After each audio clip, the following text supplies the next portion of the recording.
Hey y'all, I thought it would be helpful to have a little introduction to the figures that we're going to be looking at here in our 10th unit of our geometry class.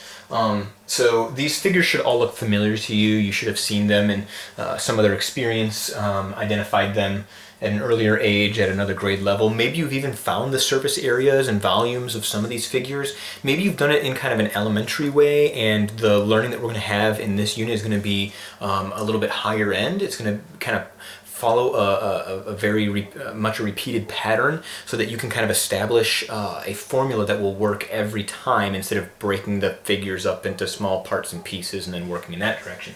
So a couple things to note is that we have prisms and we have cylinders, we've got pyramids and cones, and we're also going to have spheres. And spheres are just, it's hard to represent them in two-dimensional space, but usually I draw a circle and then I kind of draw a like the equator around that circle to kind of say, hey, it's 3 dimensions. It's kind of hard to represent these figures in two-dimensional space when we're talking about 3D objects. And so it's helpful if you are talking about a rectangular prism and you've got a box. I'm not plugging this product per se, but my kids love it. And you can kind of break it apart into the different rectangles that make up this figure. It might help you find the surface area, it may help you find the volume, etc. When you're dealing with a cylinder, you can understand that there's a circle on the top and there's a circle on the bottom, and that there is kind of this lateral edge that is a rectangle in and of itself. And so that can kind of help you understand these figures a little bit better, a little bit more clearly. And but along the way, I also wanted to mention that there's a bit of like anatomy to these figures that we want to understand, we want to break down, and make sure that we are communicating very clearly about what the parts and pieces of these figures are, and so that we can use those lengths, those measurements, the areas, etc. in our formulas. So the first thing that we're going to talk about is the base of one of these figures. Now, a base is not necessarily the bottom.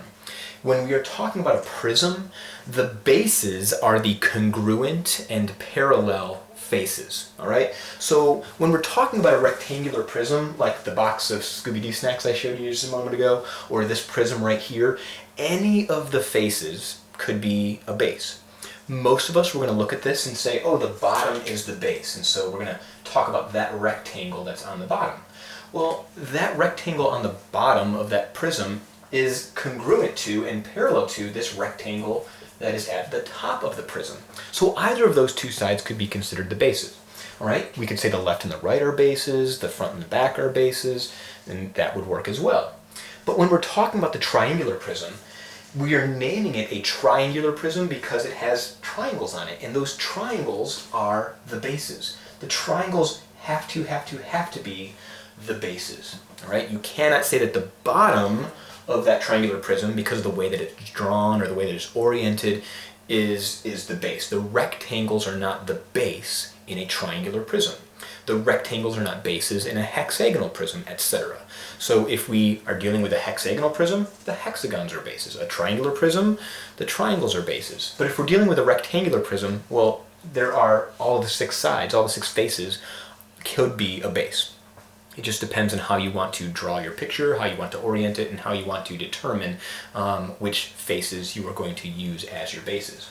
When we have cylinders, there's not a question of what the bases are. We know that the circles are going to be our bases, all right? And so we can kind of understand where those bases are, and we're not going to be confused about the bases. Remember, a base in a 3D object is a face. It's one of the flat surfaces. And those circles are parallel to each other. This line here is not the base when we're talking about a 3-dimensional object. If you're talking about this cylinder, you're not going to say that this line is the base, because what line are we talking about here as it turns? It's not this edge all the way around, it is the whole face, it's the whole circle that we see there. When we're talking about a pyramid, maybe we have a square pyramid, maybe we have a rectangular pyramid, maybe we have a triangular pyramid or a hexagonal pyramid.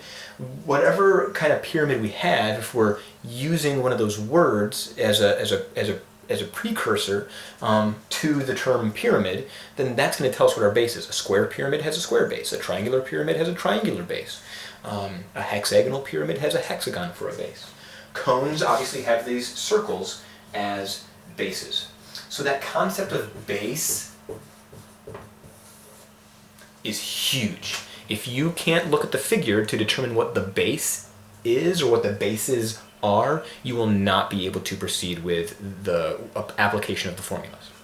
All right, next is going to talk about the height of one of these figures, of all of these figures. Each of these figures has a height. And the height, again, if you've been referencing your notes, the height is the perpendicular distance between the bases. Or, in the situation of a cone or a pyramid, it's from the highest point, or lowest point, perpendicular to the base. All right, that shortest perpendicular distance is that height. I don't know if that's a green marker works, so let's talk about height. Sorry for the handwriting, you get what you get. So the height is the perpendicular distance between those parallel and congruent faces. All right, so this right here, even though it's how long, even though it's listed horizontally, like we would call the base versus the height is that perpendicular distance between those parallel faces.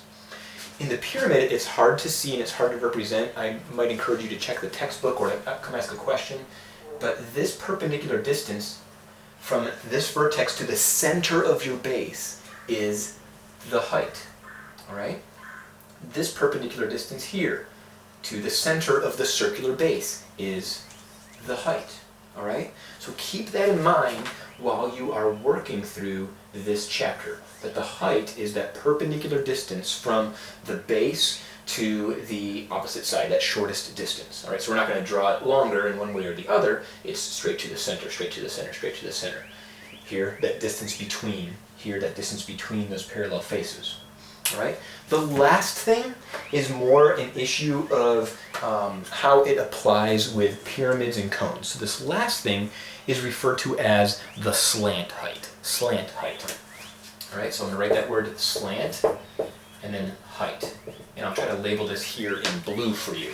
The slant height only applies to pyramids and cones. And the slant height is this right here. We use the letter L to represent the slant height. It's the length of this purple segment here.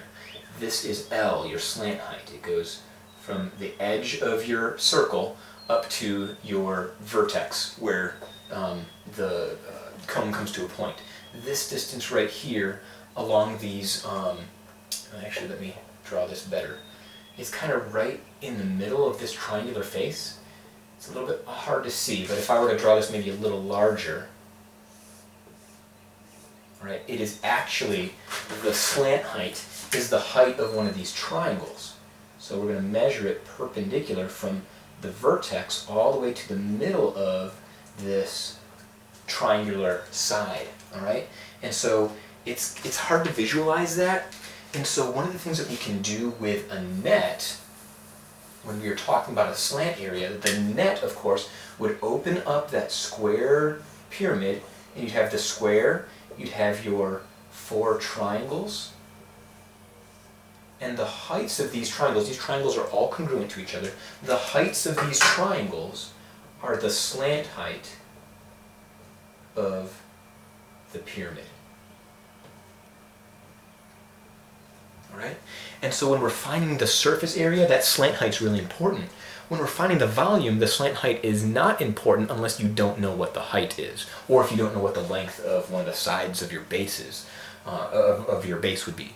So, so that can be useful, etc. using Pythagorean theorem, trigonometry. We're probably not going to apply too much trigonometry here, but you could use trig if you knew the measures from some of the angles.